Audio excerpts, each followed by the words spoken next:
Nababahala ang COMELEC dahil wala pa rin naipapasang districting law ang Bangsamoro government hanggang sa ngayon para may sakatuparan ang halalan na nagpas na sa October 30 at November 30 deadline.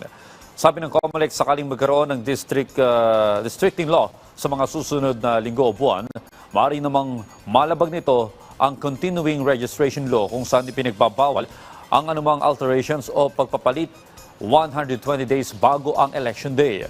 Dahil dito ay sinusulong nila sa Kongreso na magkaroon na ng batas na mag-fix ng term o petsa ng halalan sa Bangsamoro.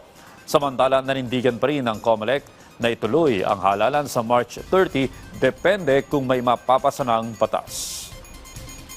Sa kasalukuyan po, aaminin namin, the COMELEC really is in quandary kung ano na po ang mangyayari sa ating pong Bangsamoro. Pero siyempre, kung yan ay magagawan pa rin ng paraan ng Bangsamoro, titingnan pa rin po ni COMELEC kung kaya namin gawa ng paraan na ma-hold pa rin ang eleksyon sa March 30.